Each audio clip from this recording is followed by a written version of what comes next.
Welcome everyone to Beyond the End of the World, the Mellon Sawyer seminar at UC Santa Cruz, which comprises a 2-year-long research and exhibition project, including this public lecture series, bringing leading thinkers, visionary writers, and creative practitioners to campus and over Zoom in order to discuss what lies beyond dystopian catastrophism and how we can cultivate radical futures of social justice and ecological flourishing.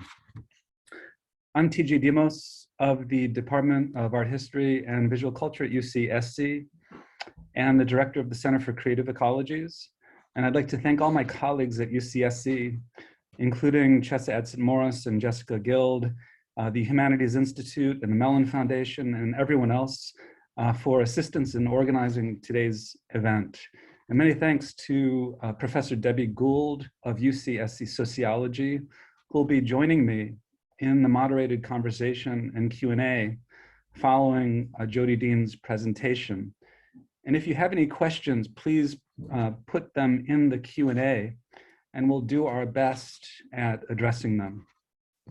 So we're absolutely delighted to welcome Jodi Dean, who has been a prodigious and polemical force of radical theory and politics over the last couple of decades. I first met Jodi around 2010 in Istanbul during a former West Congress, which was another discussion of the endings of worlds and the beginnings of new ones. And I've followed her inspiring work closely ever since. Jodi Dean is professor of political science at Hobart and William Smith Colleges in Geneva, New York, and is the author of numerous books and contributions, particularly in the last 10 years, to a discussion of anti-capitalist and more positively, communist theory and practice, including the 3 books, The Communist Horizon of 2012, Crowds and Party of 2016, and Comrade, an essay on political belonging of 2019. In Comrade, Jodi writes that to see our political horizon as communist is to highlight the emancipatory egalitarian struggle of the proletarianized against capitalist exploitation, that is, against the determination of life by market forces, by value, by the division of labor on the basis of sex and race, by imperialism, theorized by Lenin in terms of the dominance of monopoly and finance capital, and by neocolonialism, theorized by Nkrumah as the last stage of imperialism. Today, addressing anti-communism and the barriers to liberation, I really look forward to her talk, which I hope will inspire us all in thinking together about the limits of so-called assemblism and leftist state-phobia and how to overcome them in advancing the building of socialism. So thank you so much, Jodi, and over to you. Great, thank you so much, TJ. So I'm gonna share my screen here. And there we go. I was really happy that you invited me to be one of the speakers for the Beyond the End of the World series. There's so many of the people I've learned from, and it's just very exciting to be in conversation with them and with you. The prompt that TJ sent me asked, how can we envision emancipatory futurity within the conditions of dystopian capitalism? And my first thought was by tracing the contradictions through which capitalism socializes production and creates its own gravediggers. The communist project has been one of envisioning emancipatory futurity within the conditions of dystopian capitalism. From analyses that demonstrate how capitalism is itself the dystopia, to practical engagement in political struggles, to revolutionary political movements themselves, communists find the seeds of the future in the present.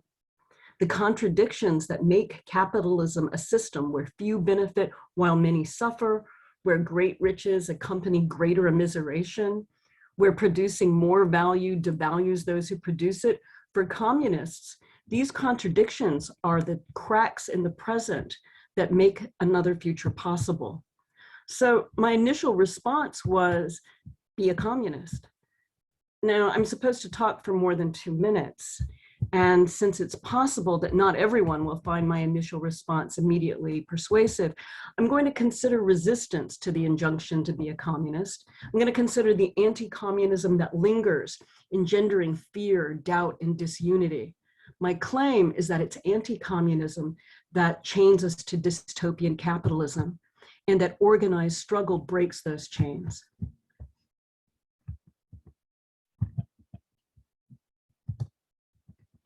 So the prompt asks, how can we envision? Now, some of the social sciences might take this to be a question of method, and I'm in a political science department. And so it might be that we're wondering about how do we go about envisioning emancipatory futurity, right? What methods should we use? What sort of evidence and variables and data do we need? And these considerations are useful, but I hear the question as asking about conditions of possibility.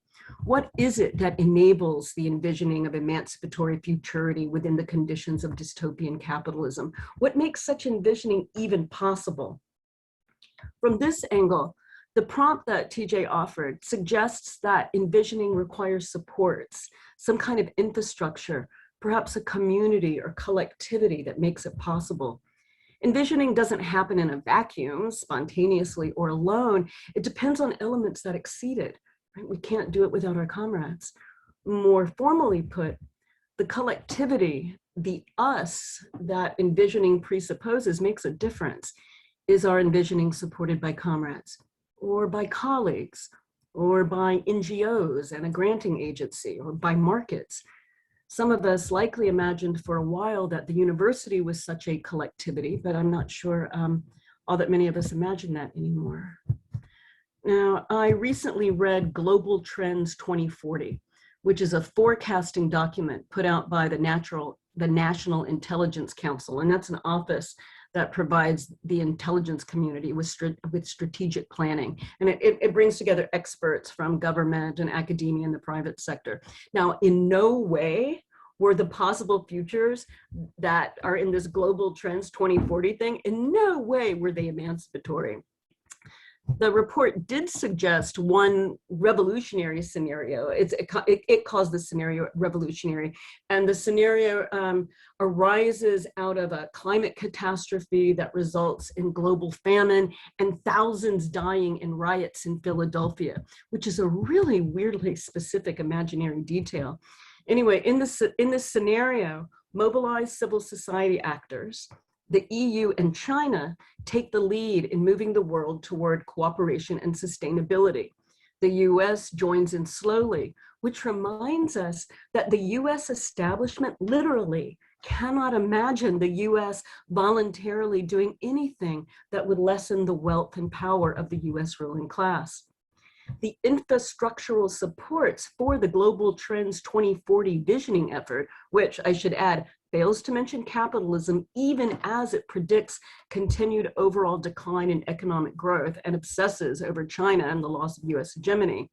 Even with that, the infrastructural supports of this endeavor are massive, powerful, and well-funded. Major think tanks and universities are thanked in the acknowledgements, specific renowned professors, US governmental agencies, and foreign governmental agencies.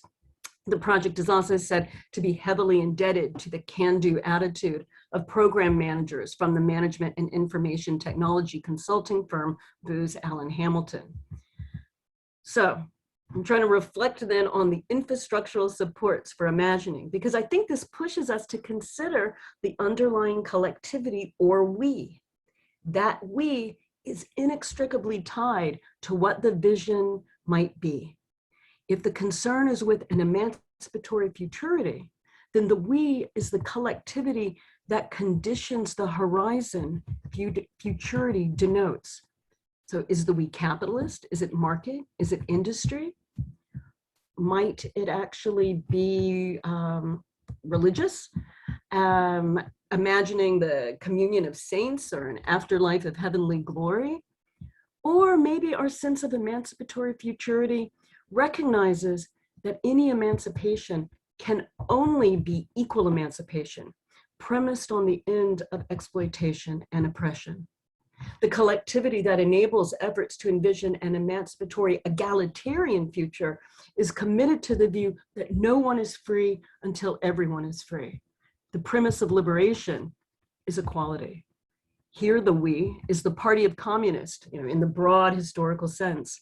Our comrades support our conviction that a better world is possible, engendering the will and capacity to fight for it. We believe that they believe in the future. Our organized work together builds the practical optimism that keeps us going. Now, to think more about the necessary supports for envisioning an emancipatory egalitarian future, and to introduce the problem of anti-communism, I'm going to draw from a collection I'm co-editing with Charisse Burden-Stelly called Organize, Fight, Win: 3 Decades of Black Communist Women's Political Writing. Charisse and I use communist here and in the title to designate women in and around the Communist Party of the United States in the first half of the 20th century. Rather than emphasizing separate axes of difference or domination that they then attempt to bring together, Black communist women in the first half of the 20th century recognized capitalism's incitement of race hatred and sex stereotypes so as to fragment workers and maintain class power. The power of the capitalist class was always and necessarily raised and sexed, as was clear to anyone trying to organize workers and fight for relief aid. One of the pieces that we've included in the collection is by Islanda Gould Robeson. It was initially published in 1953 in Freedom, the newspaper founded by her husband, Paul Robeson, together with Louis Burnham. Describing common resistance to oppression, Islanda, called Essie, writes, "The struggle of the African people in Kenya for the return of their land, the struggle of the African, Indian, and colored people in South Africa against segregation and discrimination, the struggle of the North African people in Tunisia and Morocco for control of their land, resources, and internal affairs, the struggle of the people of Indochina and Malaya for control of their natural wealth. All these are clearly related to the struggle of the Negro people here in these United States for truly representative government and full equality. And these struggles are essentially another part of the successful struggle of the peoples of India and of Indonesia for self-government and independence. Their victories are our victories." And to go a little further back in history, the successful struggle of the Chinese people under the warlords and of the Russian people under the czars for control of their land, resources, and government were and are part of the whole picture. And their victories are also our victories. Their victories are our victories. Islanda Robeson can envision an emancipatory egalitarian future because her premise is unity. An internationalist, anti-imperialist, anti-colonialist, and anti-racist futurity that she links to the communist revolutions in Russia and China. Robeson's biographer, Barbara Ramsby, says that, quote, "Essie was a ubiquitous figure in international art circles during the 1920s, 1930s, and 1940s, end quote. Essie was deeply politically engaged, traveling to the Soviet Union. Her brothers, like other Black Americans, migrated there. Essie herself enrolled her son in school in Moscow. She traveled to Republican Spain during the war against the fascists, as did other highly visible Black women in the communist milieu, such as Maud White, Louise Thompson, and Tyra Edwards. Essie visited multiple African countries. Her widely praised book, African Journey, describes her trip across Uganda and South Africa. In 1949, she visited the new People's Republic of China. The FBI kept an extensive file on her speeches and articles praising the Chinese Communist Revolution. In July 1953, Essie was made to appear before Joseph McCarthy's Senate Investigating Committee. She had already had her request for a passport denied because she refused to say that she was not a communist. Her husband, Paul's passport had been confiscated, a blow to his international singing career, which became the focus of a massive pressure campaign. During her appearance before the McCarthy Committee, Essie refused to answer the infamous question of whether she was a member of the Communist Party. She pled the 5th and the 15th Amendment, attempting to shift the discussion away from the party and to Black disenfranchisement. The 15th Amendment prevents race from being used to bar citizens from their right to vote, which Southern states actively did. When asked about communism and her husband's and friends' affiliations, Essie said, "I don't know who, what, or where." She told the committee what she did know about, quote, "As a Negro, I know a lot about the force and violence used against my people in this country," end quote. Anti-communism in the United States had long been tied to racism and white supremacy. Already in the first Red Scare in 1919, the white establishment used anti-communism to delegitimize Black fight back. Black soldiers returning from World War I met with racist discrimination. During the violent Red Summer of 1919, white mobs lynched and terrorized Black people. Instead of acknowledging justified Black outrage, white newspapers blamed the Bolsheviks. Over subsequent decades, the US State Department consistently depicted Black internationalists as subversives, enemies of the state, and prone to foreign manipulation. They presented Black resistance not as the logical response to lynch law, but as a manifestation of Black disloyalty. During the second Red Scare, communists were arrested, imprisoned, and deported. Because anti-colonialism, the peace movement, and desegregation were thought to be dangerously un-American, Black leaders came under particular attack. Anti-communism knit together and intensified anti-Blackness and anti-foreignness. And this is an argument Sharice Burden-Stelling makes in a really important article published in 2017 in Souls. Now, Essie Robeson may not have been a card-carrying communist, although she refused to sign an affidavit testifying that she was not a party member. But her life and work were deeply intertwined with communist and communist parties in the US and internationally. Thelma Dale Perkins, a Black woman party member, accompanied Essie to her Senate hearing. Essie wrote a long critical response to Eisenhower's 1953 State of the Union address that was published in the Daily Worker, the party's official paper.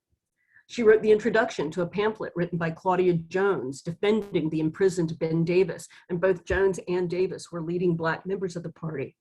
In still another piece, Essie excoriated the flag-waving patriots more concerned with rooting out communists than with ending lynch law in the Jim Crow South.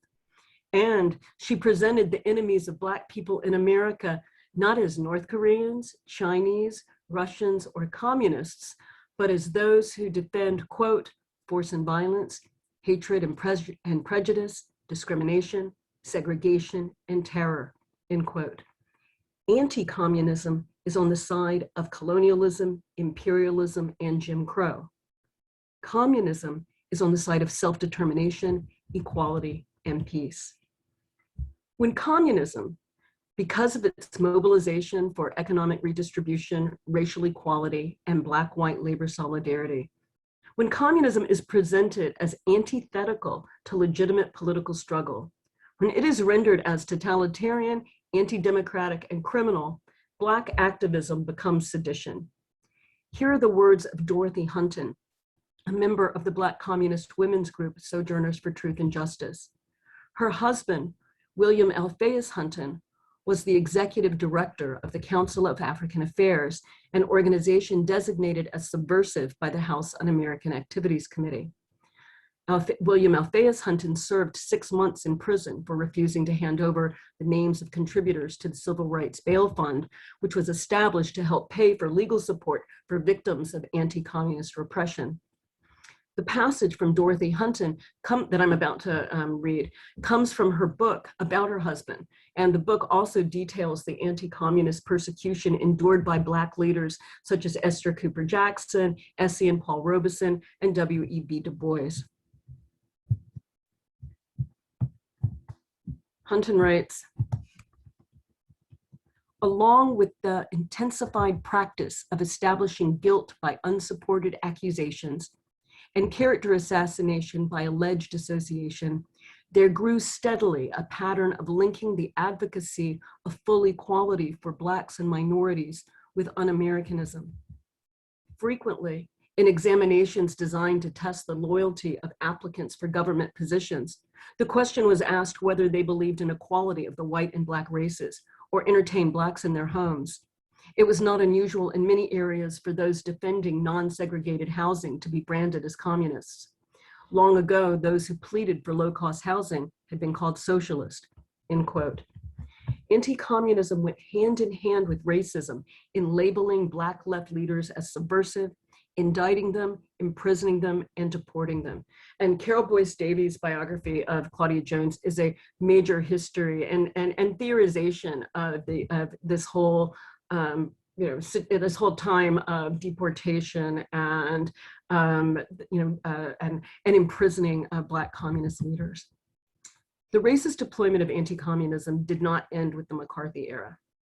As the hearings and show trials wound down, professional anti-communists went to the US South to help organize against desegregation, against civil rights, and in support of the Jim Crow apartheid system. They worked to spread the sense that to support civil rights was to support communism, that Black liberation was fundamentally anti-American. In an effort to appear as more than just racist, the defense of segregation used anti-communism to give itself moral legitimacy. This false, incoherent legitimacy relied on an inversion of victimization, where whites were the victims, not the Black people lynched, blocked from decently paid jobs, and denied the right to vote. The new victim status attached to whites was turned into its own weird kind of heroism. Instead of violators of constitutional rights, they were patriots. Instead of fascists, they were martyrs to anti-communist resistance and entitled to respect and dignity. Anti-communism has been a key plank of white supremacy and US imperialism, a means for articulating democracy with whiteness and capitalism, and rendering Black struggle as a threat to democratic society. Repeating the tropes of anti-communism today continues to associate Black radical fight back with subversion. This repetition manifests in the failure to acknowledge that Black people were founding members of the CPUSA, visible leaders of the party, candidates for office, and respected theoreticians, as well as leaders in party-backed mass organizations. It manifests as well in the search for cracks and disagreement with party positions as indications of integrity and independence, as if the party's views were necessarily wrong and as if responsible thinking could only take place in opposition to them. The scholarly or activist attempt to put communism at a distance has sometimes been well-meaning, an effort to protect people from false accusations insofar as not everyone persecuted during the Red Scare was a communist. Yet avoiding communism in the name of a more acceptable, progressive, democratic left politics separates communism from that politics, presenting communism as the opponent of democracy rather than the opponent of fascism. The separation of Black communists from their own party generates a mistaken view of communists as white and breaks the link between the Black liberation struggle in the US and international movements against fascism, colonialism, and imperialism. Now, anti-communism persists. I considered designating our time as a third Red Scare, following the first in 1919 and the second in the 1950s. But this periodization is too choppy, it's too episodic, as if McCarthyism ended instead of being absorbed into what passes as liberal common sense, not to mention that there's a continuity between the first and second Red Scares. The House Un-American Activities Committee was established already in 1938. So perhaps a better term for what haunts or afflicts us now is not Red Scare, but its interiorization as Red Fear.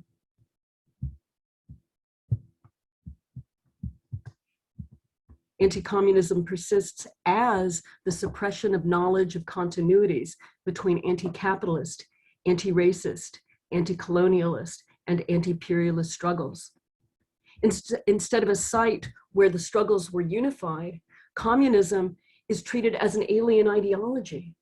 Its role in the fight against white supremacy domestically and internationally is forgotten or suppressed. This suppression distorts our understanding of the Black radical tradition, as well as of the struggle of 20th century communists against fascism and imperialism. For anti-communists, disorder is foreign: the refugee, the immigrant, the Black, the Muslim, the Jew.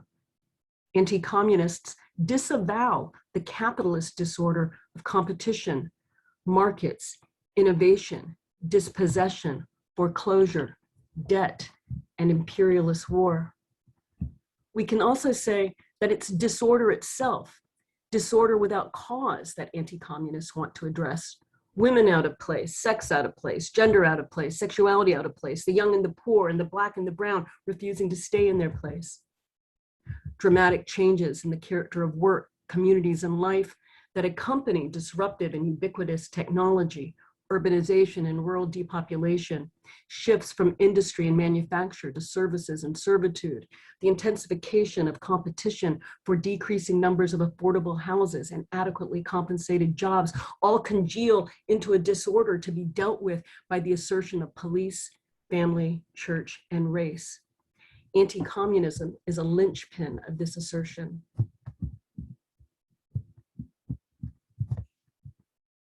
Anti-communism persists through the mobilization of fear. It condenses the real fears and anxieties of those living under capitalism and displaces them onto the fantastic figure of a communist threat, typically rendered as alien and other, a threat to the nation, and in the US, combined with and amplified by anti-Blackness, as Burton Stelly argues. This condensation and displacement imbue hate with a sheen of moral dignity and political drama in the attempt to stabilize a grossly unequal, oppressive, and exploitative political and economic order. The fear that anti-communism mobilizes is a fear of loss, a fear that what you have will be taken from you, what Zizek theorizes as the theft of enjoyment. Recall that Marx and Engels call out this mobilization of fear already in the Communist Manifesto, when they address charges that communists want to take people's property as well as their wives. The anti-communist mobilization of fear conceals the absence of property, of wealth, of job security, of success, of sovereignty, of freedom. It posits that we have them by positioning them as stolen. It's like communism is what prevents you from being rich, widely admired, having lots of sex, and so on. The theft fantasy obscures the fact that under capitalism, 1% of the people have twice as much as the lower 90%. By positing communism as a source of deprivation, as an ideology based on taking away your property, anti-communism conceals the fact that you don't actually have any property, security, or freedom. At the same time, it provides the affective sense that the right gives and the left takes. Over the past year, anti-communism has intensified the demonstrations against lockdowns and mask mandates.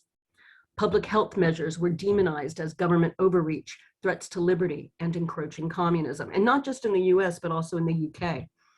Anti-communism has reinforced and been reinforced by anti-Asian racism, egged on by the anti-Chinese orientation of the US political establishment. Anti-communism appears throughout right-wing media, often flying below the national radar. A few recent examples include an editorial in the Galveston County Daily News. The title of that editorial is US Passing Through Socialism on Way to Communism. Some of these other anti-communist things include characterizations of Kamala Harris as a communist and characterizations of Black Lives Matter protests as Marxist and communist. Typical is a story that appeared on Fox News on April 15th. The headline of it was BLM clenched fist symbol has little known communist history, critics say. And then the lead for that was symbol used by movements that establish oppressive regimes, scholar says. Well, this scholar is identified as Murray Bissett, a former professor of government at Morehead State University, who is now affiliated with the Victims of Communism Memorial Foundation. That foundation was founded in 1993 by a unanimous act of Congress. According to its website, its vision is of a world free from the false hope of communism. Anyway, in his statement to Fox News, Bissett says that, quote, the raised fist is primarily used by organizations and movements that are heavily influenced by Marxism broadly understood, end quote. He ignores the history of the raised fist as a statement of Black power, one of its most iconic moments being the medal ceremony for the 1968 Summer Olympics, where medalists Tommy Smith and Juan Carlos raised their fists during the national anthem. Erasing Black power entirely, Bissett links the raised fist to a, quote, common thread, quote, the understanding of all social, economic, and political relations as a contestation for power between a class of oppressors, rich, white, heterosexual male, and a class of oppressed, end quote. Now, this statement is worth noting, actually, for a few reasons. First, it repeats the pattern of using anti-communism to delegitimize Black fightback. Second, it insinuates that there is something wrong, something objectionable about struggles of the oppressed. And third, the statement is correct. The symbol does point to a common political orientation toward building the power necessary to overthrow the oppressors. Communism is that modern political ideology always and everywhere on the side of the oppressed. When labor is strong, when those who have been racially, sexually, ethnically, and colonial oppressed become more visible, more organized, and more militant, anti-communism intervenes to set up barriers.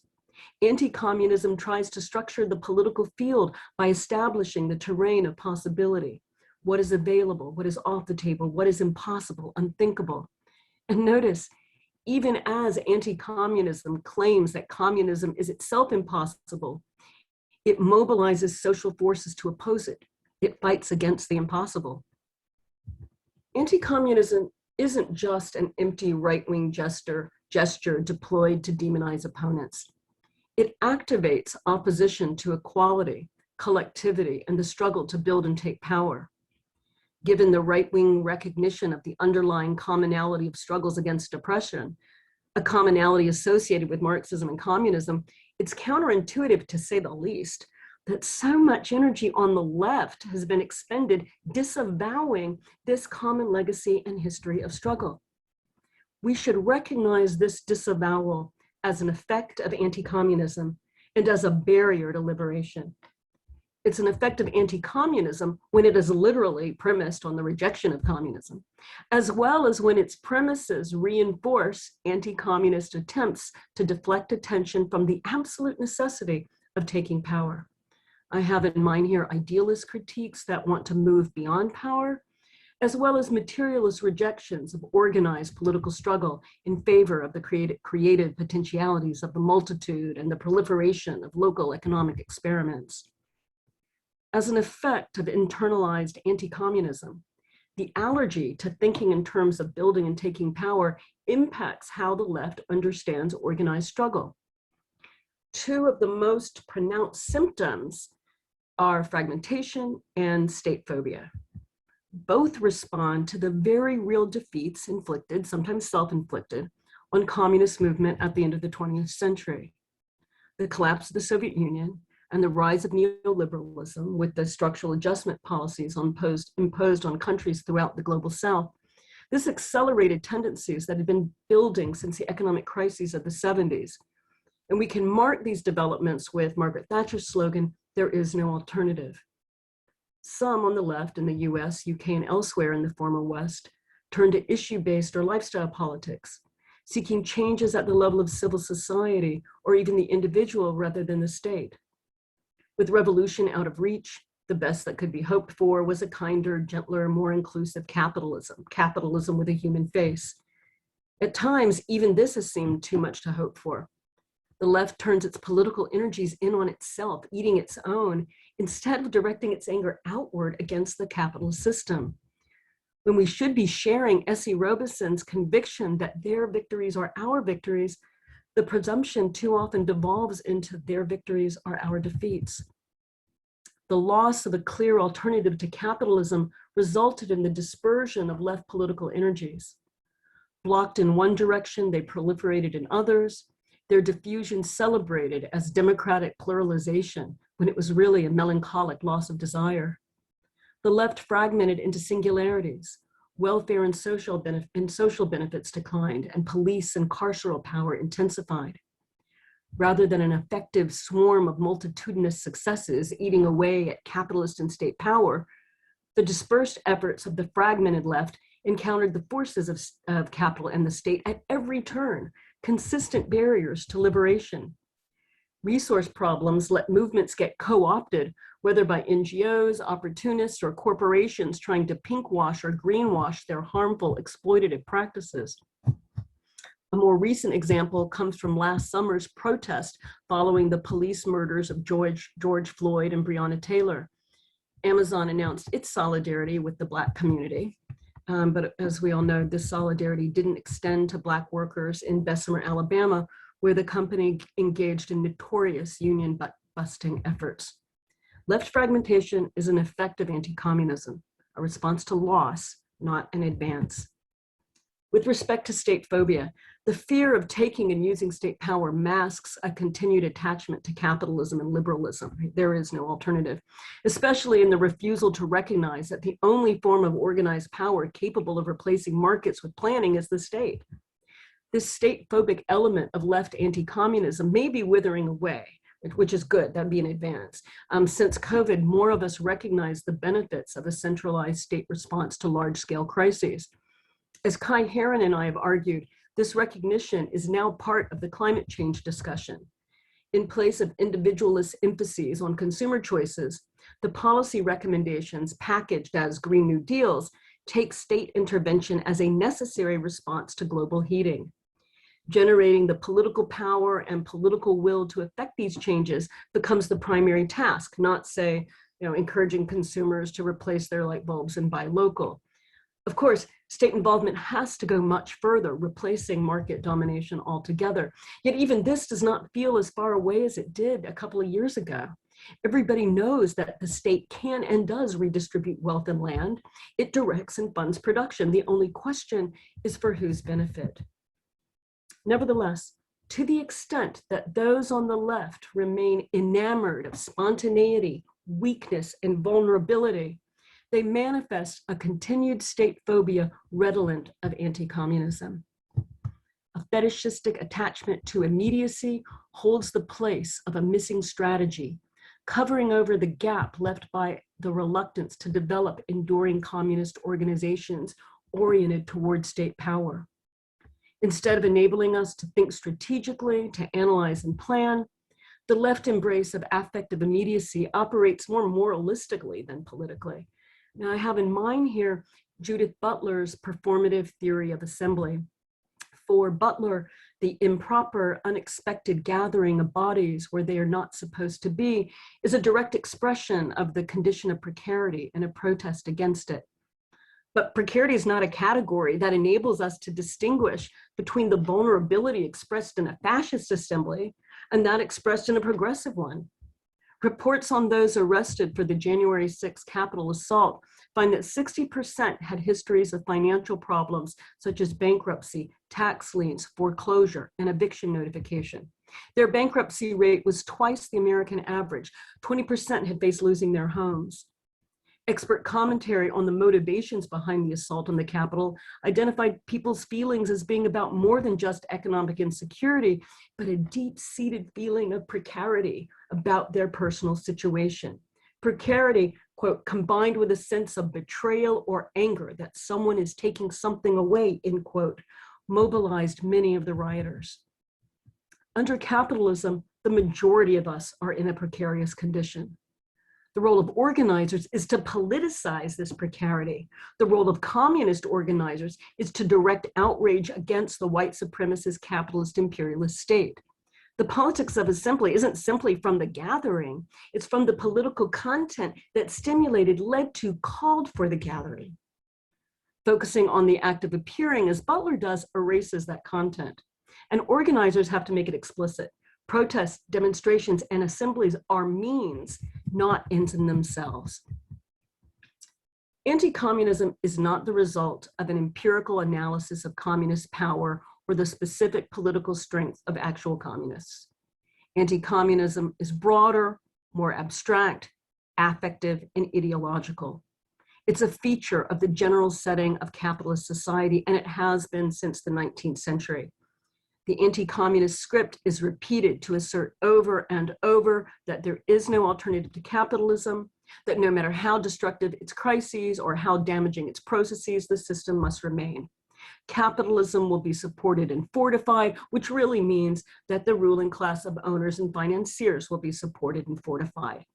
Capitalism is lauded as the ground of freedom and individuality, which in actuality, it drives imperialism and racism.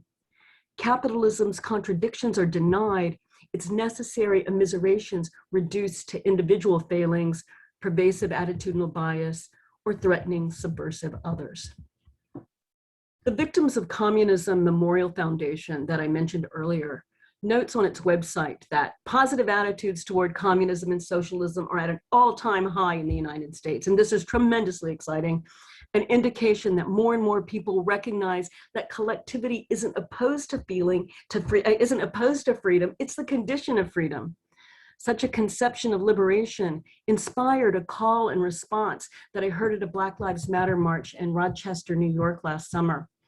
The chant leader taught the crowd that Black Lives Matter means all Black lives matter. Black women's lives matter. Trans Black lives matter. Black elders' lives matter. Black Muslims' lives matter. Incarcerated and formerly incarcerated Black lives matter. Non-citizen Black lives matter. Black workers' lives matter. Disabled Black lives matter. Black addicts' lives matter, and so on. The chain of solidarity knit together through the chant brought out the stark difference from neoliberal diversity capitalism, where most lives don't matter, especially in the dual context of the police murders of George Floyd, Breonna Taylor, and so many others. And then the COVID pandemic, where the capitalist Republican death cult was insisting that workers return to work without adequate PPE, that the desire not to wear masks trumped the risk of infection and death disproportionately carried by incarcerated people, older people, indigenous people, and black and brown people. Especially in this context, the unity performed by the chant produced a sense of collectivity opposed to white supremacy and capitalism and determined to bring it down. Engagement in organized struggle lets us envision an emancipatory egalitarian future. The experience of unity lets us make it happen. We diminish the hold of hopelessness and despair when we involve ourselves in actual political work. There are always good excuses, right? Too busy, no time. But the struggle for justice, forces us to make time to change. Part of what made last summer's protests so powerful was the way that the demand for justice broke through the fear and isolation of the pandemic, where before we stayed apart because lives depended on it, now it was clear that lives depended on our coming together. Justice, demanding an end to the war on Black people, an end to police violence in the carceral state, was stronger than fear, something worth dying for. The sense of power and purpose that comes from a march or demo doesn't last forever. You get home, maybe alone. You look at your feed and all the horrors rush back in. Fires, mass shootings, billionaires. Maintaining the capacity to envision liberation and the will to keep fighting for it can't happen by yourself. You need comrades. Our comrades give us capacities we can never have alone. They reshape our sense of time and possibility. We do more so that we won't let them down. Comrades make each other stronger, better than any of us could ever be alone. We change by doing, by action.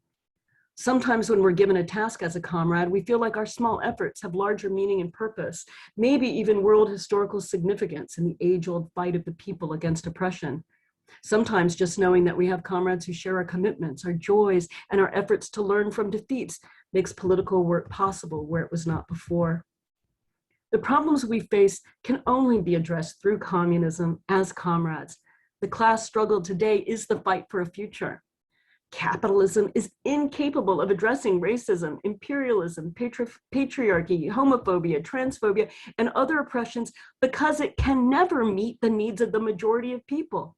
It must exploit, oppress, and immiserate them. That's how the system works. It can't provide the basis for an adequate response to climate change. It has one priority: accumulate. And of course, capitalism had no response to the pandemic except get back to work. How can we envision emancipatory futurity within the conditions of dystopian capitalism? By ridding ourselves of anti-communism and its crippling effects. Anti-communism mobilizes fragmentation. We escape from it through unity, rejecting capitalism's incessant push to fragment and divide. And we do that through collective practice. Anti-communism is part of the dystopia we live in. In fact, it's the ideological presupposition that enchains us in the present dystopia. We need organizational forms like the party, through which we can strategize, and like the commune, through which we can work out our liberation. As Marx and Engels said long ago, we have a world to win. So thank you very much, and I look forward to our discussion. All right, thanks so much, Jodi. That was really amazing and covered so much ground, including historically and up to the present, especially the history of how anti-communism has historically gone hand in hand with anti-Blackness and white supremacy, and how racism in the past has been a way to delegitimize Black struggle. I think it has been, I mean, that is such an important history. And yet I think not so many of us are paying attention to this and following up with it and looking into it. So I think your work is really so important. And the forthcoming book with Charisse Burdenstelli looks really amazing. So we all look forward to that. So I think in general, Debbie and I are going to ask you a few questions, and then we'll open it up to audience questions. So if you're in the audience, welcome, and please feel free to put your question in the Q&A, and we'll do our best at getting to it.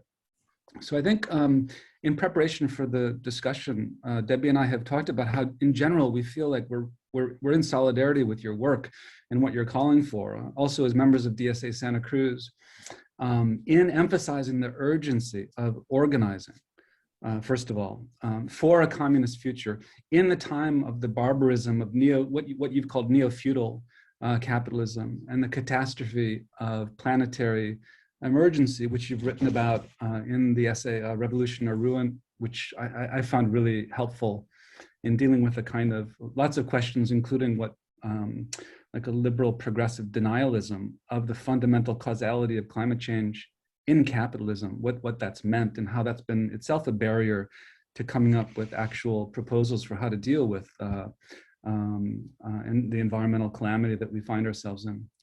So I'd like to start ourselves off with maybe a question to try to immediately connect the broad strokes that you've offered us in terms of the theorization and historicization of anti-communism to maybe more practical concerns and immediate concerns, because we all know just how strong this formation is still today of anti-communism, and the derision or the immediate discounting that any of us encounter when we bring this term up with outside of our structures of solidarity and comradeship.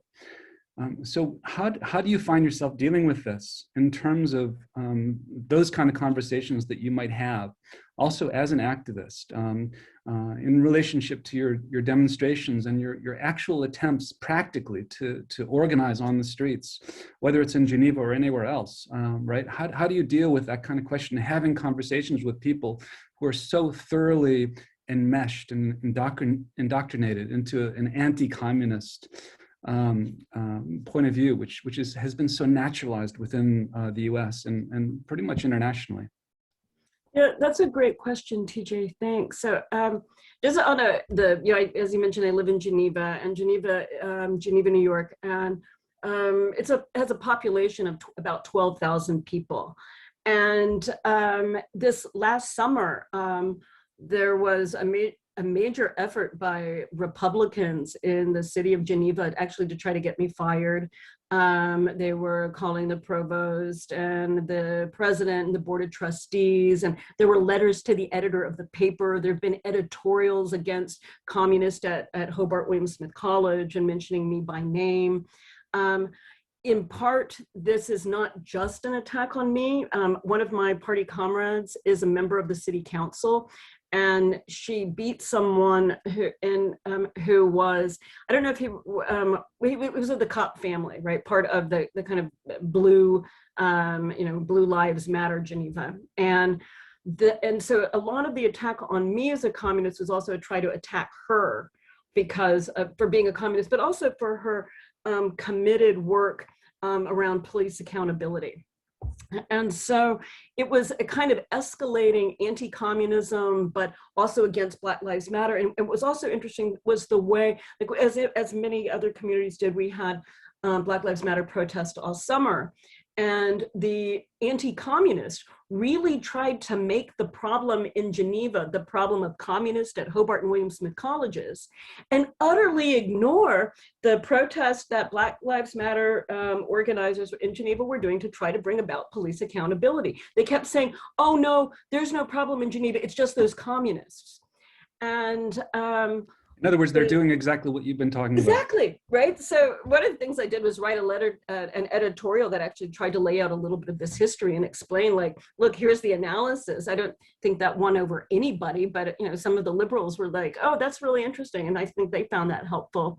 And some of the liberals were also realizing that they were getting tarred and attacked as communists, even though they weren't communists. So I think seeing it play out was actually kind of helpful in building a larger left solidarity that expanded into liberals who started to realize, oh, like anybody can be called a communist and demonized. You don't have to be a communist to be demonized, right? That anti-communism has this other sort of effect, and it's an effect that is deeply racist, and it's trying to mobilize, it's trying to pretend not to be racist and mobilize some sort of righteous cause in anti-communism. So, I mean, I haven't said how I deal with it, but I guess it's sort of like, well, I have my comrades, I'm in a party, we understand. I think it's like knowing the history and having an analysis actually is really fortifying. It really helps. It's sort of like,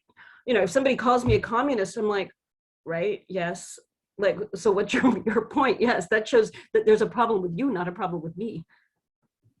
Yeah, I'm wondering whether that can be a moment of turning it back on people and asking, what do you think communism is? And are you aware of this extensive history that probably represents many of the values that you might even support if we think about it expansively and concretely in terms of that history? I mean, I don't have any false hopes about trying to open people up in that way, but maybe it could. I'm just wondering if it can be the beginning of a conversation. The thing is like, I'm just trying to think, in any real life encounter I've ever had, the setup is not for a conversation. It's like they're the Blue Lives Matter people on one side of the street, yelling at a few of us by name. And then there our group on the other side of the street.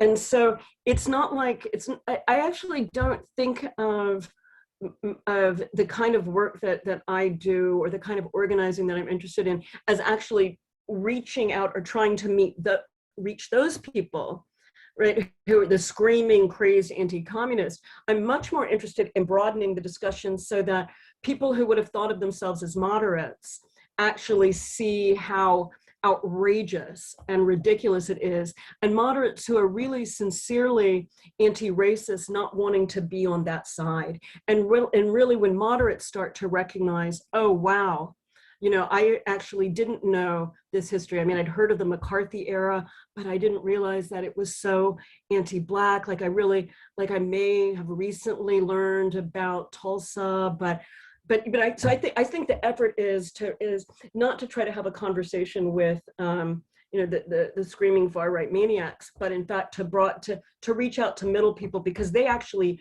can be reached. And then you got to move. And I think like the protests this summer, 35 million people were not radicals, right? But 35 million people were mobilized. And that's where a lot of hope is. Yeah, so following on that, first of all, thanks for your talk, Jodi. That was really great. And in terms of thinking about building comradeship among people who may not yet be comrades, and my question here is a bit long, but I think it's for the purposes of kind of trying to be clear. Something that I've learned from affect studies, but also from my own political observations and engagements, and from my psychological life as well, is that you can't overcome a strong affect with reason. You can only overcome it with a stronger affect. And the left sometimes seems to me to be beholden to a kind of faith in reason. Kind of like demystification will build the mighty movement that we need all on its own or something. And so something that I've actually really appreciated in your work is how seriously you take the non-rational and the affective dimensions of political life. And I really agree that the experience of comradeship, kind of being in it with people and being on the same side, the experience of being a collectivity where everyone involved has one another's backs. And especially given the way that capitalism separates us and individuates us and divides us from one another. In that context, the experience of solidarity and comradeship is really a strong affect. And I think it can counter feelings like powerlessness, abandonment, the feeling of being on your own with no help on the way, and the attendant loneliness and despair that I think are really pervasive feeling states, circulating in U.S. American society. And so the capacitation that comes from collectivity, and the way it kind of dissolves the weight and the responsibility of individuality, as you talk about in Crowds and Power, the potentiality that is thereby collectively experienced is amazing. There are, though, of course, other really strong affective states that circulate widely, that pull in other kind of more individuating and separatist directions. So fears of all sorts. And you addressed a lot of this. Vulnerability, feeling out of control, distrust of others, feelings of betrayal along lines of race, gender, and other lines as well, fury, shame, ressentiment, and so on. And so I read you as arguing that just the very taste of comradeship in some way can prime us to want more of that and to seek more of that out. And I agree with you. And I think many of the people who are here tonight, our comrades probably agree with that. But I wonder about the openness toward comradeship, kind of the willingness to let down a kind of individual self-protective guard or defense, and to trust others, to trust that other people will really have your back in a world where those other strong affects are circulating, like distrust and so on, and vulnerability, feelings of betrayal. So I think comradeship and solidarity might be really strong enough affective states to kind of counter those other affective states, but many of us won't even be willing to try, given all of those other affects that are swirling around. And so, sorry that it was such a long setup, but my question is, I just would love to hear your thoughts about how a communist left can kind of best address those very difficult and frequently individuating or decomposing affective states in a manner that creates conditions where people will be willing to take the leap of faith and try out comradeship. And in other words, like in your words, how do we cultivate that desire for collectivity? And I guess in part, this is a question about theory and practice and the relation between them, because your theory of comradeship is really compelling in many ways, while in practice, we know that there is a lot that separates us and makes it very difficult for people to feel willing to try, and to jump in and give themselves to that. So I'd love to hear your thoughts about that. I really appreciate that, Debbie. I mean, I'm glad you said it out and talked about, gave the details and the affect. It was really powerful. And I don't think I'm gonna have, like, it's not like there's going to be like the answer, as you know, of course, like that beautiful question isn't that kind of question that has the answer. It just invites sort of meditation on thinking about the challenges. And in some, I think I might want to start though, maybe counterintuitively with like, maybe actually in some ways, good reasons could be a counter. And I'm thinking about Angela Davis's autobiography, when she talks about her decision to join the Communist Party. And she's like, she writes, I mean, she's a philosopher, so it makes sense that she's going to have a very clear set of reasons.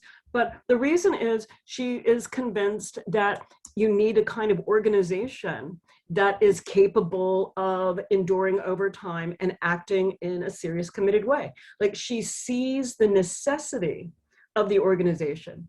And so I think for some of us, it will be the case that recognizing the climate catastrophe, the economic catastrophe, the assault on, on Black, Brown, and Indigenous life means that we have to fight back. And they want to, and they will become convinced just on instrumental grounds that we need to do this, and this is the only way, is if we unify and organize. So I think that will work for some people. I think you're absolutely right that it's not going to work for everyone, that the kind of conviction that this is necessary may not be the same as the conviction that I can do it, or that I can be part of it. I mean, I've had some good friends say, I'm not a joiner. And particularly, intellectuals, this is a kind of occupational hazard. I think, so that's a kind of full stop on that part. But I'm also reminded of the writings. I talk about this in Crowds and Party, writings from this Communist Party publication, The Party Organizer, from the early years, late 20s, early 30s. And they're reflecting all the time on, like, how do we make people like us? What do we do at a meeting? And they're giving really practical advice, like, don't just stand around in your small group. Go talk to people and welcome them, right? So there's some really practical solutions. Be welcoming, create opportunities for other people to shine, right? Make sure that they're like, try to use a wide array of tactics to reach people. And maybe, it may not reach everybody, but maybe kind of recognizing the multiple angles in would be one useful way of kind of bringing people. And then folks, as people get tasks and responsibilities, then they start to realize, oh, I'm part of something larger. I have a role, I can help do this.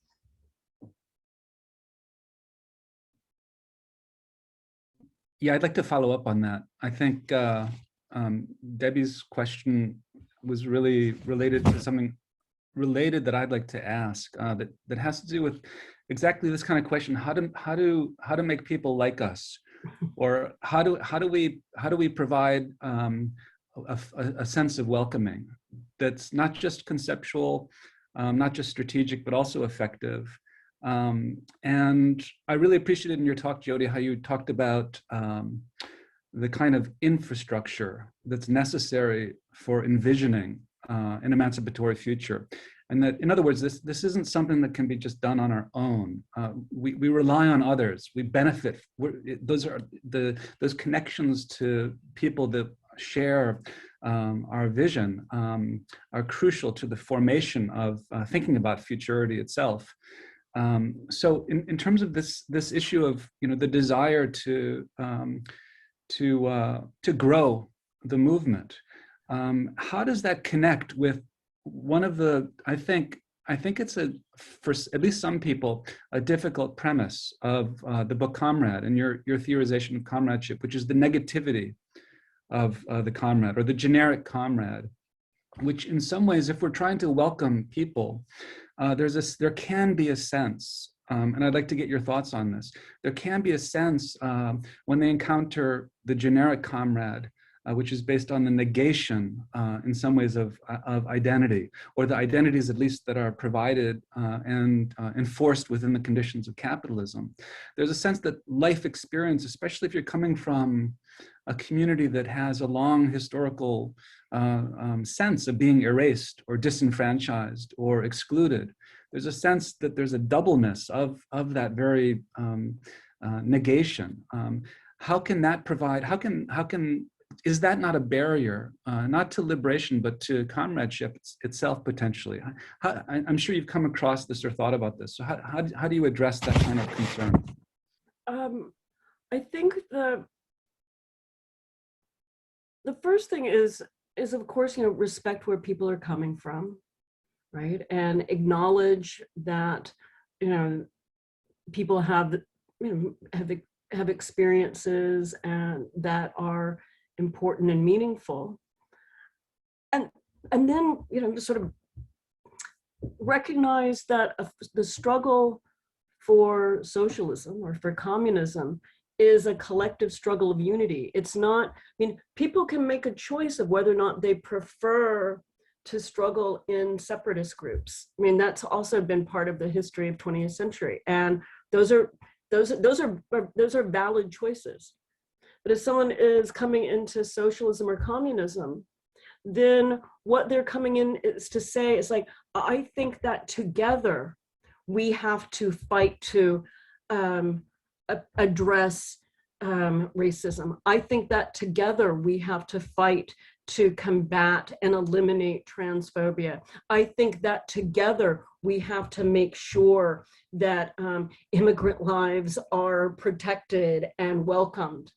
And that it's not just the case that someone who may be a non-citizen worker cares about non-citizen workers, that we all, that's what all of us are engaged in.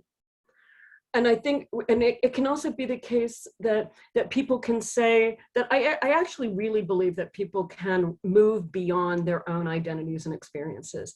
And I think that too much of I'll just be blunt, like too much of left fragmentation has acted as if that's impossible, as if we are utterly caught and totally determined, even as we fully know that like being a certain identity in no ways tells you what your politics is. And so the left has to give up giving in to this fiction that this is just utterly controlling, and instead kind of recognize that throughout time people have combined and continue to combine and work across these categories in the struggle for emancipation. Yeah, and maybe I'll shift gears a tad and ask you a little bit about kind of the party form, which you didn't talk a ton about, but it's throughout your work. And I see the three, the Communist Horizon, the Crowds and Party, and Comrade, very much trying to kind of together open up some space for thinking about communism in an expansive way, and taking seriously the party form as the mode of organization that we need in order to advance towards, or to build a different world. And of course, there are just so many debates on the left about what form of organization is needed. And so you argue for the necessity of the party. And you're quite critical in a polemical way, I would say, of horizontalist and assemblist and anarchist formations or forms of organization, arguing that they're not adequate for the revolutionary tasks that we face. And kind of connecting back to my first question, I would say that those forms with their very specific practices, those kind of organizational forms with their specific practices, often do overcome individualism, it seems to me, and they manifest and make visible solidarity often in very public ways. And they cultivate a desire for more collectivity, all of which seems really important for for party building. But yes, I think in and of themselves, those activist forms and practices may not be or haven't yet shown themselves to be adequate for bringing the kind of fundamental social transformation that we need. And I recently was directed to something that David Gilbert, the white North American anti-imperialist political prisoner, he's in for 75 years to life. And he came out of a Marxist-Leninist formation and was arrested during the Brinks robbery in solidarity with the Black Liberation Army. And he remarks in this interview, or not, it was actually just his writing, that both anarchist and Marxist forms of organization have thus far been inadequate. But so I would love to hear more about the party form as you construe it, and how would it differ from Marxist-Leninist parties of the past? How does your conception of the party address some of the fears and concerns that left comrades or potential comrades might have about the party form? And in a way, I mean, it would be great if you're willing to pull from your own activist practices in the Party for Socialism and Liberation, because it would be great for us to hear, I think, about kind of what concretely have been some of the strengths and some of the difficulties of the party form and practices of comradeship within that. So, I mean, I'm asking you to talk both abstractly about it, but then also concretely about your own experiences and both the strengths of that form, but also the difficulties. Okay, so I'll start with the abstract. I'm a little more comfortable on the abstract than the personal. I argue for the party form because I think that left politics needs a form that can endure, right? That can last beyond the movement's collapsing, right? That can persist through the cycle of struggles. Like just because the cycle of struggles is now at an ebb doesn't mean that we have nothing to do. So it's the endurance. It has to be able to endure. It needs to be able to remember and learn and carry a history, so that it's not like, you know, every 10 or 15 years, people like all of a sudden like realize, oh, this happened in the 1970s, right? You need a carrier of knowledge that's not just the university or the market, for Christ's sake. So endurance, we need a form that is capable of strategizing. For the most part, movements can't strategize. What can strategize are movement actors. And too much in the, I'd say in the US in the last 10 or 15 years, to speak super broadly, the primary movement actors have been NGOs. And then we had the interesting breakthrough of Occupy, where there was more horizontalist organizing. It seemed to me, I don't know, this is just kind of a fact. After that collapsed, there was not any capable of strategizing further. Black Lives Matter has been really interesting as a combination of all of these things. In some ways, the NGO level able to strategize. In some ways, the strengths are not any more coming from that aspect of the movement. So that's another element. So having entities capable of strategizing, and then actually thinking in terms of power, right? For the most part, it has seemed to me that movements in the last 30 years have not been oriented towards, I mean, just to be really old school, seizing the state. Instead, they're oriented towards smaller reforms or awareness. And that, I mean, that makes sense given our capacity, but it also means that the very horizon of possibility is truncated.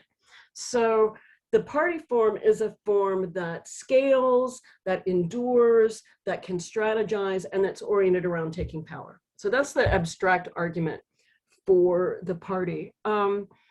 Being in, being in a party is not easy. Working with comrades is not always easy and wonderful. Like when things are exciting and everybody's getting down to work, it's fantastic. Sometimes when people are tired and overextended, it's not easy. But one of the things that I like about our practices in the Party for Socialism and Liberation is that the orientation is not towards like, processing your experience with friends. The orientation is to get the task accomplished. And so if someone's tired, you respect that they have to step back. That's fine. It's not a big deal. But you also, and then you move to someone else. Okay, how do we reorganize the work? And then people can come back in. So it's not like everything has to be it's not like you're dealing with a close friendship group, even if you're friends, but you've got this kind of formality that can help carry you when things are difficult. So it might mean like you structure the meeting in a way to engender unity, to let divergent positions be expressed, and to move on. But you don't kind of wallow in them. And what's important in that way is making sure that they don't get that people don't get too affectively invested into their position on something. My son is a member of Fight Back, which is an IMT political formation. He lives in Toronto. And he taught me something really important early on when I was first sort of grappling with my own ego and how to like put it aside and be a good comrade. And he's just like, look, if you are right about this, whatever action you guys want to do, and no one agrees with you and they do something else, they will realize afterwards that you had been right. If they go ahead and do the other thing and they were right, you will learn. Either way, it does not matter this specific thing that you're doing. What matters is that you stick with your comrades, that you guys have a process for doing it, right? That's it. But your own view on this thing does not matter. And I found that really helpful. And I go to that a lot. If I start to get caught up, like, oh, I really think we should do this way, like that, it's like short-termism rather than getting a longer picture. And that's one of the things, again, I think that being in a party helps teach us, and that we have to practice, right? It's not like, this part's not book learning. This part is the persistent practice of working in a party, long-term goals, being able to put ego aside and get the stuff done. One of the things, just on that, and then I want to hear what you were going to say, but one of the things that I really appreciate is when you said in one of the texts that I read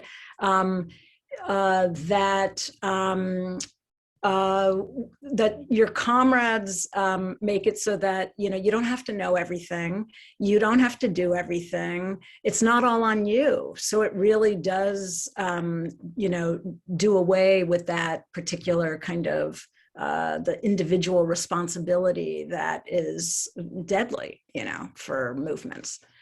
Oh yeah, I mean absolutely, that part's so crucial. It can also be really hard, like remembering. I'm not really great with dates, and so remembering all the okay, so the CIA overthrew this government in what country, what year? Like, I don't know. Like I've got a general sense of badness, but exactly. But I also feel like I'm a little bit like my comrades know.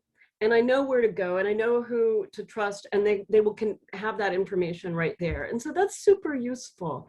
And it's a way of actually it keeps the work from being so exhausting, right? When it's distributed and you have each other's back when you're doing it.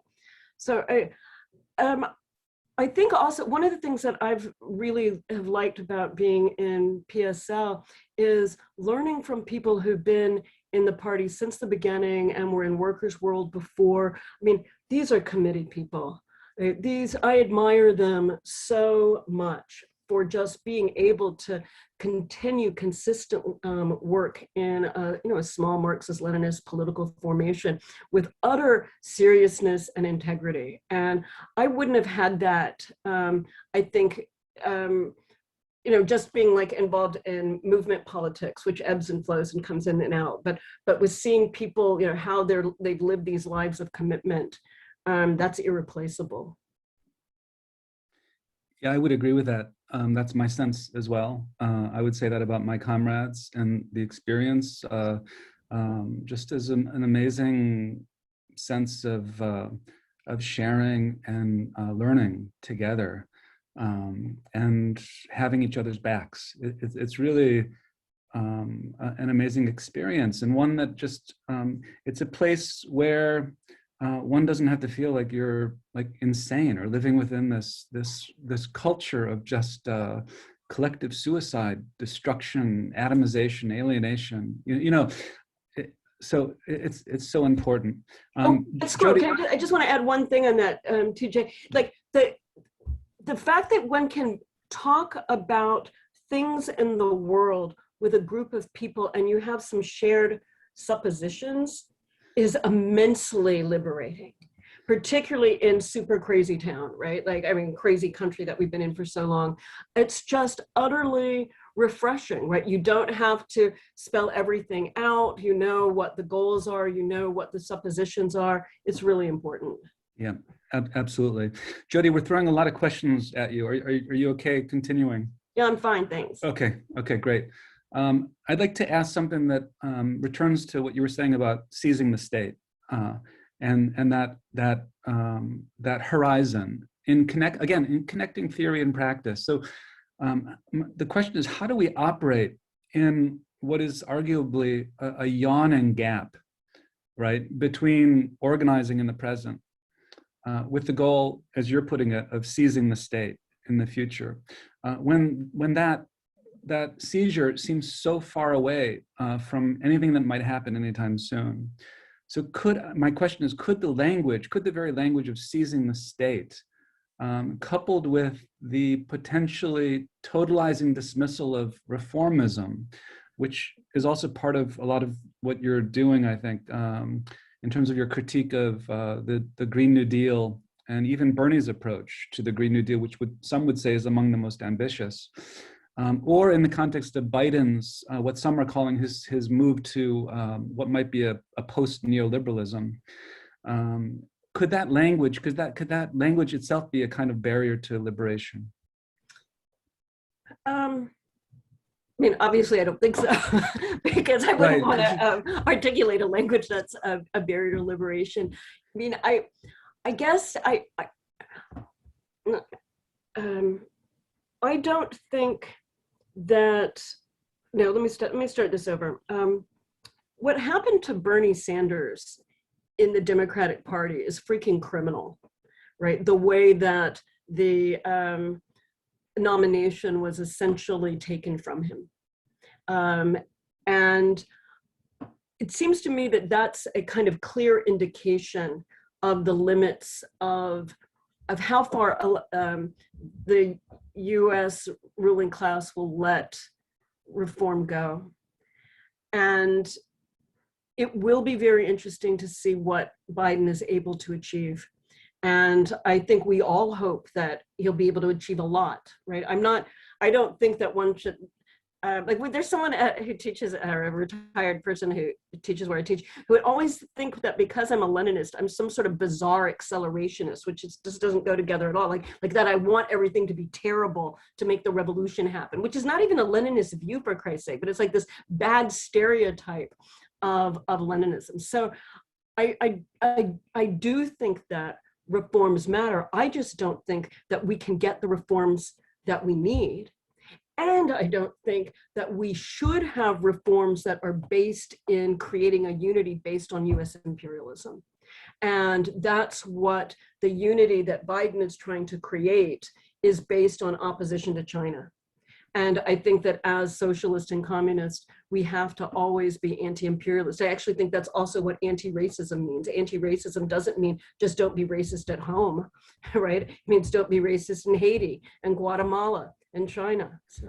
What do you think about the language of so-called non-reformist reforms? Can you say more about what you have in mind?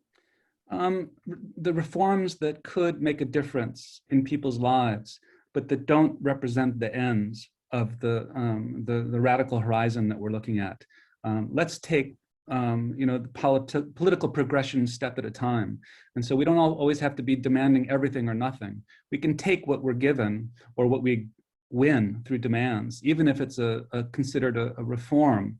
But that's not the end goal. Again, I don't think people's lives should be worse. I think that you step-by-step struggle for demand to realize demands can be useful. It can be useful in building support. It can be useful in building political knowledge. It can be useful in organizing and bringing more people in. And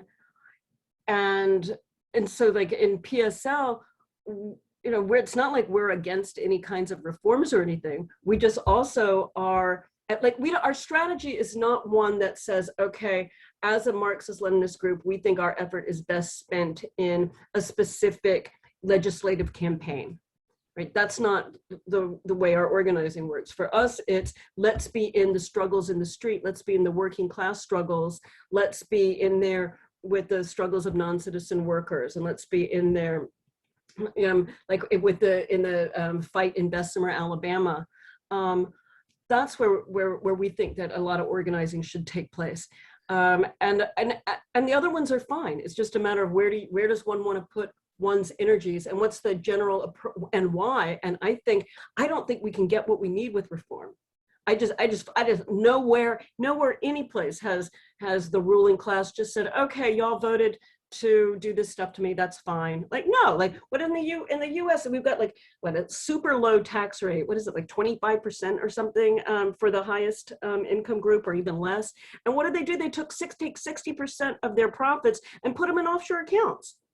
So, to think that we can like step by step and that we even have time, given the climate change for step by step, I don't think is really plausible. But if it is, great. Yeah, I think we're in agreement. Like if Bessemer won, if they won against Amazon and Bessemer, we wouldn't be against that. But that, of course, would not be the end of what we're looking for. That's right. That's right. Debbie, should we open things up to the audience? Yeah, there's a question from Natalia Kolinka, who I believe is a grad student here in history of consciousness. And she says, my question for you is about one social division that you did not mention between intellectual and manual labor. Lenin, in his work State and Revolution, writes that it is one of the main divisions that has to be overcome on the way to communism. What is your thought about it? And the reason why, there are a number of questions, and I thought that one might be really useful also for thinking in terms of some of the dynamics in activist spaces, perhaps in the party as well, where that kind of a divide between people who are more conceptual and are thinking about these things and have time to think about it, maybe because their paid job is in the academy. That can set up divides where people maybe their own knowledges, they feel like they don't get recognized, or they get minimized, or those sorts of divides that happen. So I think that Natalia's question is about your thoughts about overcoming that split between mental and manual labor, and as a division that has to be overcome for communism. Okay, I think a few different things about this, and so maybe I'll try to just say it's dialectical in the answer to piece the different things together. So the first thing, I think the COVID pandemic really revealed this divide between intellectual and manual labor when the class of people who do mental labor was able to stay home and do everything on Zoom, and then the class of people who do manual labor were dying because of no PPE in factories, or they were warehouses and then delivering things. And so the class of people who actually do real physical labor, those people had higher death rates. And the billionaire class got richer and richer with just crazy amounts of accumulation. So I think on the one hand, we really see it very strongly right now at the level of essentially the relations of production. At the same time, one of the wild things about one of the other categories that I use in my work is communicative capitalism, right? Where the kind of digital networked communication society. One of the things about communicative capitalism is that there are ways that it is breaking down the division between mental and physical labor, but this is a bad breaking down, a perverse breaking down. So I'm thinking about adjunct labor, where people are like, I don't think it's at all right to just think of adjunct labor as intellectual labor when people, to try to cobble together 6 courses a term, or driving all over the place, are exhausting themselves, tons and tons of grading. That's where intellectual labor becomes physical labor, right? It's physically grueling. In China, there is, what is the name? There's a name of a website, I can't remember the name of it, but it's one that collects popularly written novels, and people write novels on the website, and then folks subscribe to them. And then the best ones are able to be made into movies. And they're paid, but they're paid like stuff like less than a penny a word. And so to make ends meet, they have to do so much mental labor like that it's exhausting. So again, that's one of these places where mental and physical labor combine with each other. Call center work again. So I think we can get the idea that there is a way that under communicative capitalism, we're seeing it withering away, even as on the other hand, that's why I think this is dialectical, it's intensifying and strengthening, like both things are happening at the same time. So when Lenin's talking about the division between intellectual and mental labor, he's got a really different economic world in mind, right? This is not the exact same economic world as what we have right now. But then we can talk about it, and what does it mean in the party, and how does it affect our organizing and our work as organizers. And I can, on that score, I can just say like PSL makes sure that the things that we write are written for working class readers, that we're doing more media production that's not just written text. There's a new podcast based on Capital. It walks comrades through reading Capital. We have a lot of workshops that comrades can participate in online. So that's a way to essentially recognize that there's all different ways to learn and access information, and all sorts of different comrades are invited to participate and to share knowledge and to learn from. And then I want to add one last element, which is I think that in my experience, it's intellectuals who are more critical of intellectual labor than it is folks who don't work, who don't earn their living as intellectuals. That intellectuals seem to really enjoy trashing each other for being intellectuals. It's a sort of schadenfreude or guilt or something, which is like, oh, you make money on ideas, you must be really at a distance and unable to relate to anyone else. Like, I may not be able to relate, but that's my personality. It's not just because of the job. And in fact, there are skills that intellectuals can bring that are not trivial. And those can be like synthesizing information in useful ways. It can be doing research. And so as long as those skills are not held up as more important than, say, providing security or making the banners or arranging the crowd or leading the chants, as long as we recognize that all of them are important, say for a demo, then I think we're taking at least some step towards, if not basically, towards eliminating a weight to the division between the two. Yeah, that's really interesting. And sometimes I think that the university culture of criticizing each other is almost like a perverse mirroring of like a Maoist cultural revolution, kind of, you know, doing the work basically of the managerial neoliberal ruling class by just dividing ourselves willingly, instead of entering into kind of, you know, more support structures, solidarity, comradeship. Yeah. But speaking of China, there's a question from Chris Connery that I'd like to ask. He asks, he says, the primary focus of most right-wing anti-communism today is, as you've indicated, Jodi, China. Is this version really a piece with the tradition of anti-communist discourse over the past 100 years? There's currently on the socialist left, the Monthly Review, for example, a pro-Xi Jinping, pro-China line that sees in the Chinese state, which calls itself socialist and on the path toward communism, a significant alternative to US hegemonic capitalism.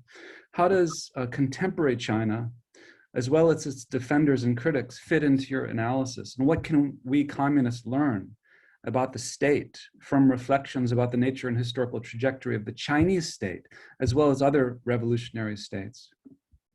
Oh God, that's like the subject of many, many books and dissertations.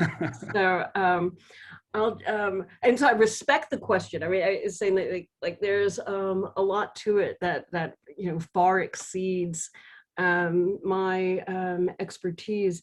Wait, there's something.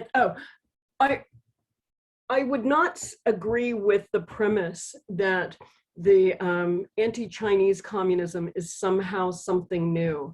If we think about the middle of the 20th century, the U.S. response to you know, what was the language, like losing China and then losing Vietnam and losing Korea. I mean, the bulk of the middle of the 20th century was hysteria around the rise of communism in the East, and so I mean, it was very much part of the formation of U.S. Imperialist doctrine and the whole anti-communist shape of U.S. militarism in the 20th century. So I think that part, I just think we've got to really keep that, even though our popular conception is of the Soviet Union from the late 40s on. It was, you know, Chinese Revolution since 49. The U.S. is, I mean, and the U.S. kept funding and supporting the right-wing anti-communist forces in Asia against the rise of communism. So that part's really important. In terms of the other questions, I haven't read the Monthly Review piece. I mean, I think that anyone here on this call should not be in, and I would assume like that this is, we all agree that no one would be in favor of US global hegemony. Like that seems like something that we should definitely oppose. And so if with that as a premise, Chinese, you know, Chinese strength, Chinese development isn't a problem for us. Thank you. Debbie, you have anything?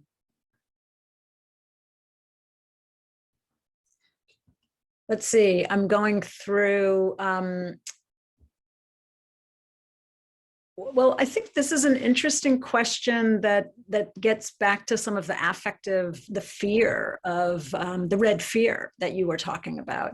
The questioner's name is Gohan Garcia, and they ask, my question is, how can Latin American countries, which have suffered directly from economic exploitation and extraction policies, get over the anti-communism, which is enthralled both within the political sphere and the minds of the common people? Despite the right having hurt more than benefited those countries, what can be done to show that to the people who fear communism? Yeah, that's such a good question, and I think we could also acknowledge that there's going to be differences in which country. Like, are we talking about Brazil, where anti-communism is just, it was in-baked from the 1930s on. And so Bolsonaro's just the latest version of a really strong core of anti-communism too. So sort of more progressive countries, obviously Cuba and then Venezuela, where there are real efforts with the Bolivarian Revolution and then the Communist Revolution in Cuba. I mean, there's a different feel, right? There's different opportunities. Bolivia also, their socialist movement is exciting and looking better, right? It's went down for a while and now it's looking back. So I think in some ways, recognizing the diversity of experiences is useful so that we kind of break a hegemonic anti-communism.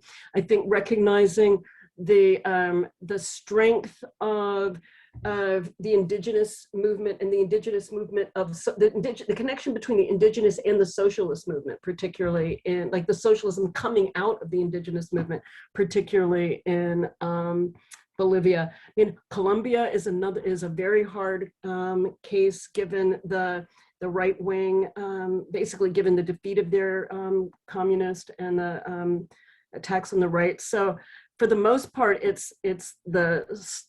wish I had something better to say, but it's like the slow, steady trudging and forging of connections and just building the parties back. I mean, I wish it were more, right? I mean, I think in some ways, like in the US, I think we're used to wanting quick fixes.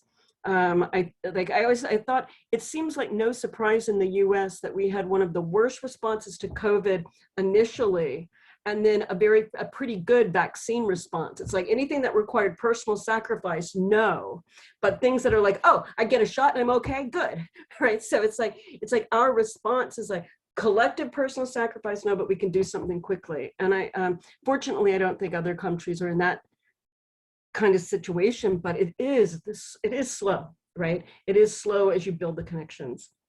I mean, I guess in a way, maybe an extension on that question is about kind of the term communism itself and how loaded it is, given anti-communism. And so a couple of questions, like one would be, I think of your version of communism as kind of highlighting different things or and addressing the fear of authoritarianism or the and totalitarianism and the idea that the party would know everything, and you address some of that. And so maybe we could hear a little bit more about that. And that connects to a question that Lori Palmer, who teaches here in the art department, asked, which is, what has the current party structure as you practice it and advocate for it learned from other more recent movements, struggles, strategies, if anything? So kind of like, how have your own adaptations to the concept that might actually address some of the fears of communism, but also some of the changes in practices, learning from others, pulling from other movements, and so on, that that your conception of the party might adopt or be altered by, that might go some distance to addressing some of the fears of communism. Okay, I'm going to take the last part of the question because I kind of sort of lost the first part. I'm sorry, but if you want to come back to it, that's fine as well. So one of the, I think sometimes people hear party and they think, old white men, and that's just like what is in their head. And the party I'm in is really, really insistent about making sure that the party leadership is diverse, and that it's diverse in terms of race, in terms of age, in terms of sex, in terms of gender, that's really built in to the party. And I think that's important. And now I'm pretty sure it's Cuba has made rules about making sure there is better gender representation. I may have screwed that up. I need to get better at that. But there, that is something that our party has learned, and I think other parties have learned this as well, is really working on making inclusion a priority.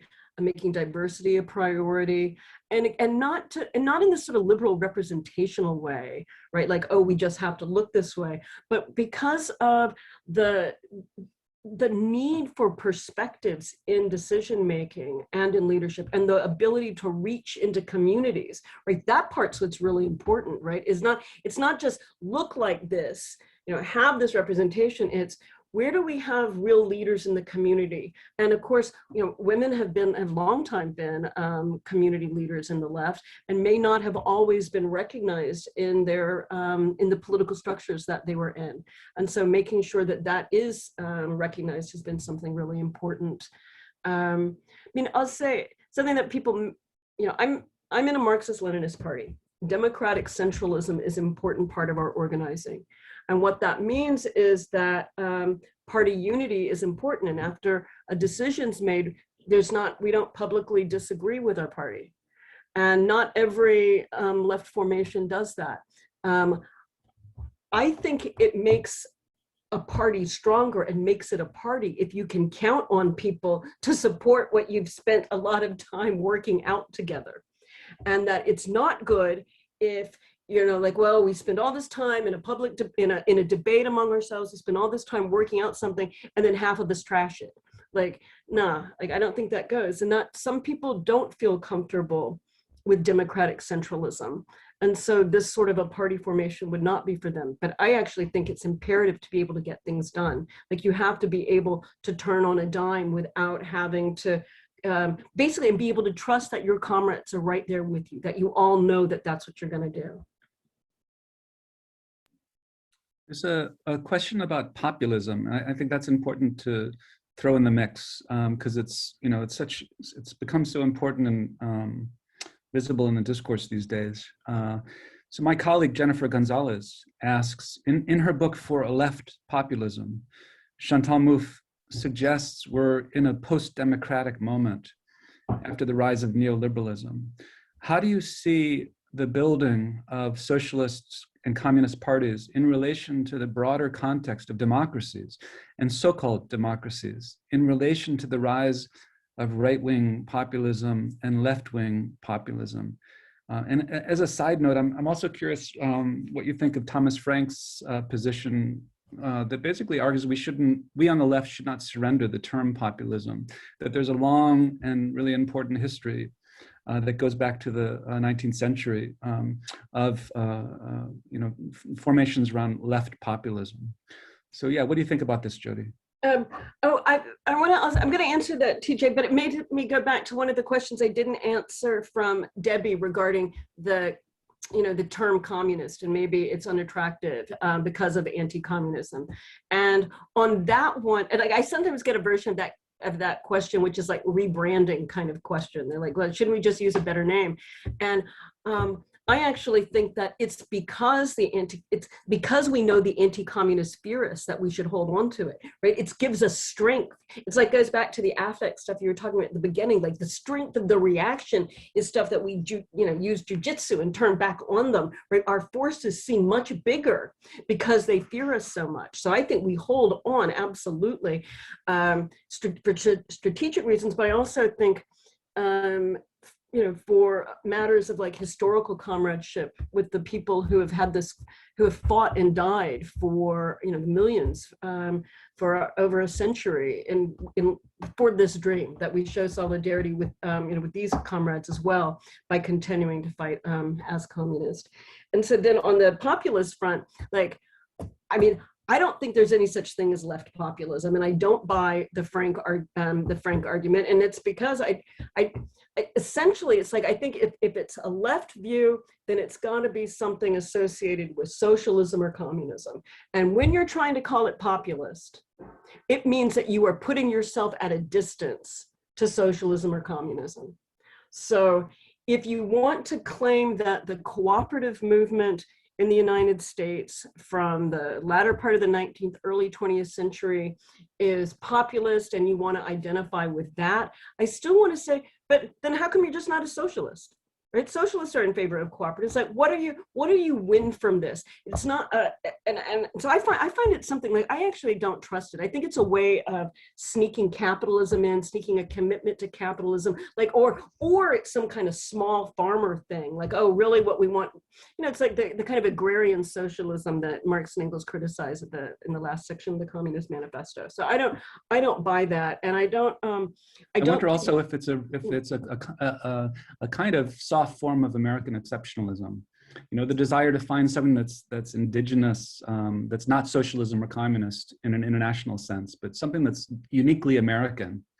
It could be, except that Mouffe and Laclau also, because he has this book on populist reason, neither Laclau nor Mouffe they don't think of populism as strictly American. And so if Frank does, he's just wrong. And then what you have to do is recognize that there's just no such thing as a populism of the left. All you're doing is taking a view that's essentially anti-communism in disguise. And so I'm not sympathetic to that. On the kind of post-democracy question, I think that's really smart and good. And I mean, it's a good question. It's a smart insight. And one of the reasons that it's important to be committed to building socialist and communist parties right now is because the democratic system is inadequate as a way of registering the real political grievance that we're having. Right? If the system we had were, if the democracy we have were capable of registering grievance, we wouldn't have seen the attack on the Capitol, and we wouldn't see an utterly incapacitated Congress where the right can just say, no, we're not going to do anything, and the pathetic Democrats just like, oh well, we can't do anything, I guess.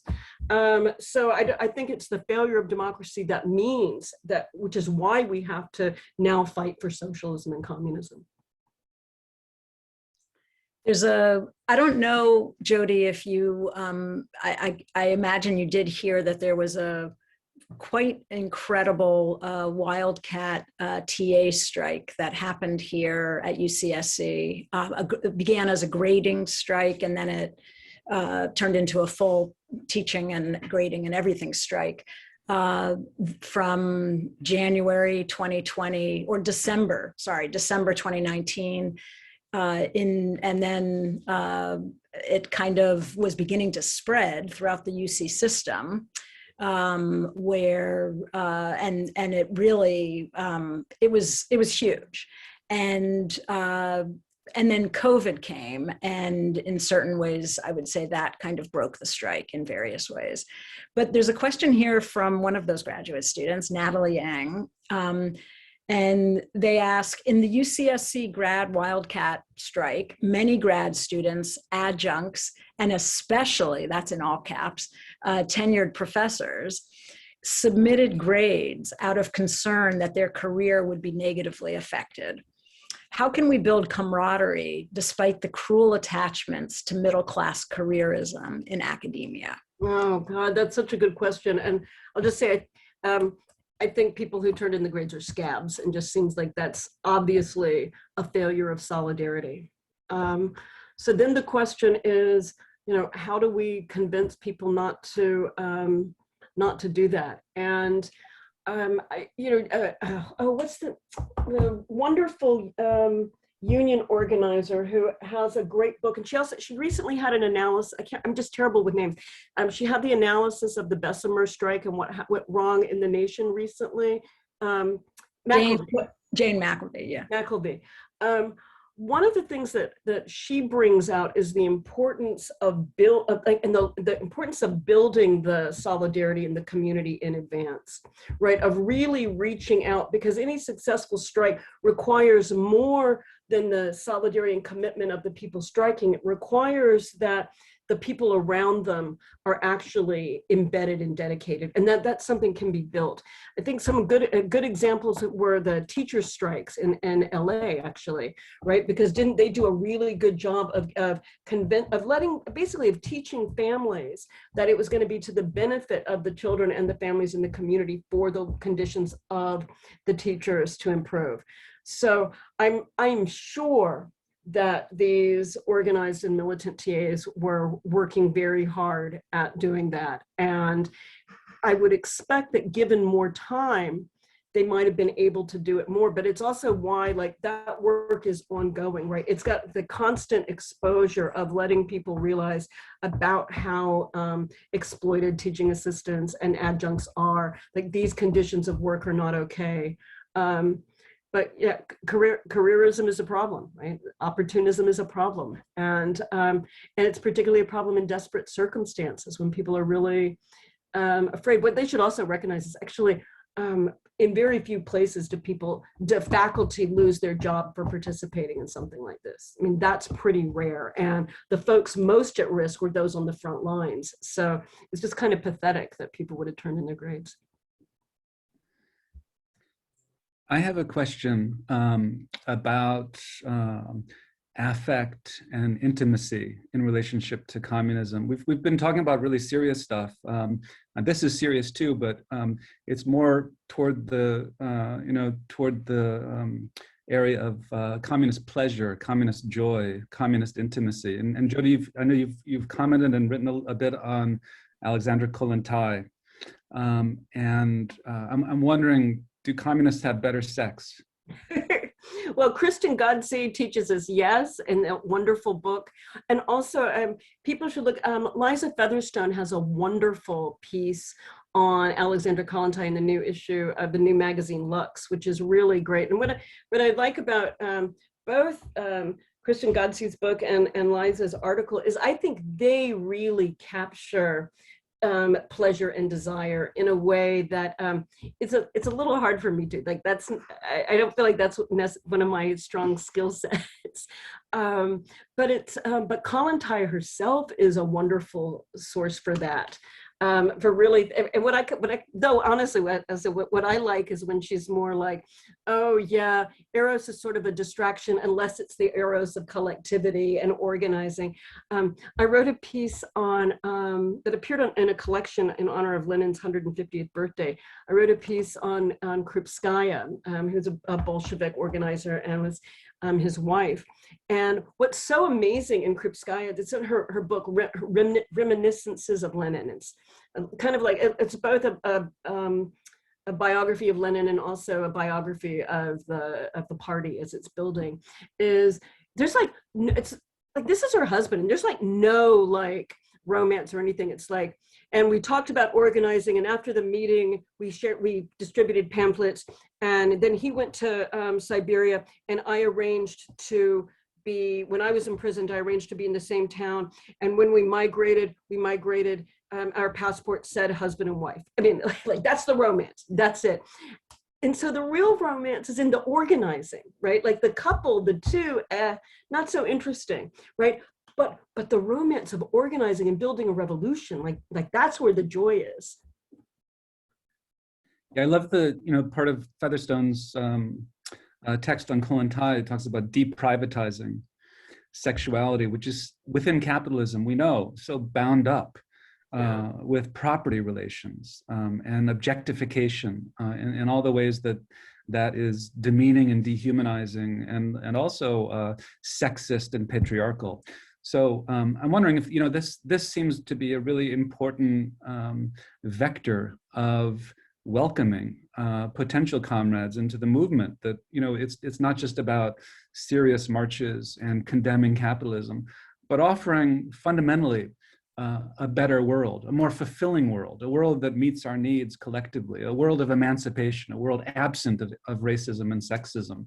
That positivity, I think, is so important as well as on the intimate and effective and joyful level. That was so beautifully said, TJ. I really like that a lot. Sorry, I'm getting a little carried away. No, I think that was wonderful, right? Like to build a better world, we have to show people that we can, and we have to make it feel better for them to be involved in it than not being involved. Like, it's like, if you feel like, oh, that's where the fulfilled, joyful, happy people are, they're doing meaningful things. Their life has meaning. I want that too, right? It's almost like maybe that's the step towards collective desire that Debbie was talking about earlier on, is letting folks see like, yeah, this is a worthy object of desire. And I'll just add, along with, the eco-socialist working group in the DSA here in Santa Cruz, and the anti-racist working group, and or racial justice working group, I believe it's called, and all these really doing important work in the housing working group. There is also a prefiguration pleasure and play caucus, so that put on a feeling socialism event that included a debate of sorts and a revolutionary feast and a people's disco and a walk through a kind of alternative tour of downtown Santa Cruz. So that sounds super fun. Yeah, the DSA here has fun, and elsewhere I don't know what they do. Here, we try to have some fun. Well, I think we should probably wrap it up. Unless there's any last minute questions, Debbie, that you had? I wanted to go into a really serious direction again, but I think we better not, because there were some great questions here that we didn't get to. But thank you everyone for coming and all of those amazing questions. Yeah, apologies if we didn't get to your question. Really, there were too many, even for a couple hours. So thank you so much, Jodi, for your generous participation in this and giving us that amazing talk, which was recorded. So we will hope to put that online, because it was so substantial and there's so much material there to go back and learn from. So thank you so much again, and thank you, Debbie. Thank you, everyone, again, who was participated in making this event possible. Thank you. Thanks so much. Everyone who organized it too, and thanks, TJ. Yeah. Bye.